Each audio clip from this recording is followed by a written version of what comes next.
Sealdah station থেকে আজ আনুষ্ঠানিকভাবে চালু হলো নতুন এসি লোকাল ট্রেন পরিষেবা।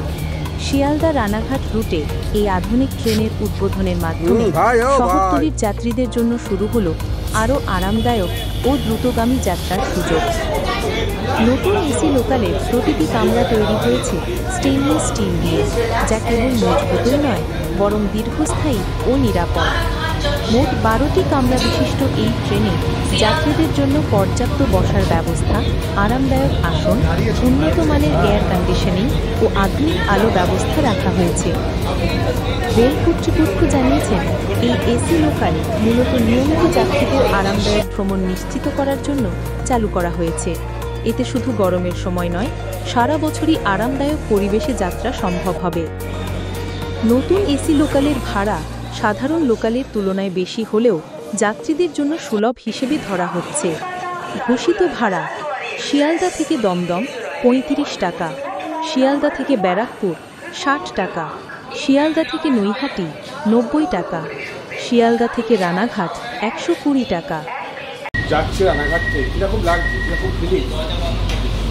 এ তো কিছু প্রকাশ করার ভাষা নেই, এত সুবিধা খুবই ভালো।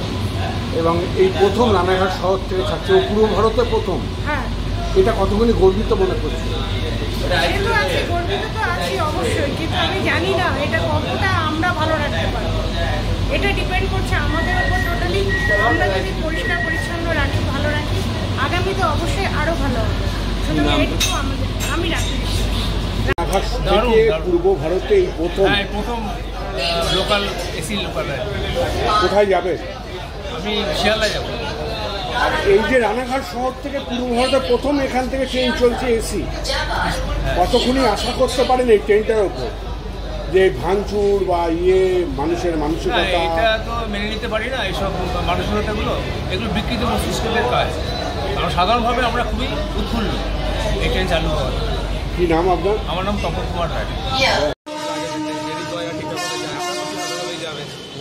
নতুন ট্রেন এখন নতুন জায়গা থেকে শুরু হচ্ছে, এত বড় একটা স্টেশন আমাদের দেখা যাবে। অভিজ্ঞতা এত বছর ধরে তো এরকম ধরনের ট্রেনে ওঠুনি, এই প্রথম সফর করছে। মনে মনে কি আনন্দ লাগছে? এই রানাঘাটের শহর ভালো লাগছে যে এরকম জায়গা থেকে এরকম ভালো একটা ট্রেন শুরু হচ্ছে। কোথায় যাবে তুমি? সে জানো ভাড়ার পরিমাণটা নিয়ে কি বলবে, মানে সেটা কি বেশি নাকি রিজনেবল? ভাড়ার পরিমাণ যদি বলা যায় ডেলিভারির জন্য অবশ্যই সেটা বেশি হতে পারে, বাট যারা মানে হয়তো সোমবার যায় শুক্রবার ফেরে বা উইকেন্ডে বাড়ি ফেরে, তাদের জন্য আশা করি ব্যাপারটা খুব একটা গায়ে লাগবে না বা তোমার সমস্যা। কি জানলে এর জন্য কি আলাদা কোনো মান্থলি করা যাবে? হ্যাঁ, মান্থলি আলাদা করা যাবে। পাঁচটা এখন রিলিজ করেনি, বাট আই গেস করবে রিলিজ করা। কি নাম তোমার? সৃঞ্জয়। আমার বাড়ি রানাঘাটে। প্রথম আজকে প্রথম এই ট্রেনটা যেহেতু আজকে প্রথম দিয়েছে, জেনারেলি আমি পরে ট্রেনে যাই, আজকে আগে ট্রেনে যাওয়ার চেষ্টা করছি। প্রথম এক্সপিরিয়েন্সটা নেওয়ার জন্য, শুধু এসি লোকালে এসিটার জন্যই এবং একটু কম বোঝাতে যাওয়ার জন্য। কতদূর যাবে না? আমি দমদম। আর অফিস নেই। ট্রেনটা নিয়ে কী বলবেন? প্রথমে কি বেশি বিহারটা নিয়ে একটা সার্ভিসের জন্য তো কিছুটা বিহার অবশ্যই আমাকে নিয়ে করতে হবে। বিহার করতে হবে মানুষকে। একদিকেই ভালো হয়েছে, যদি বিহারটা একদম হাতের নাগালে থাকতো তাহলে হয়তো ট্রেনটা নর্মাল ট্রেনের মতো ভিড় হতো। তো সেক্ষেত্রে ট্রেনটা রাখার পিছিয়ে দুদিকে রাখলে হয়তো ট্রেনটা স্বাচ্ছন্দ্যতে যেতে পারবে না।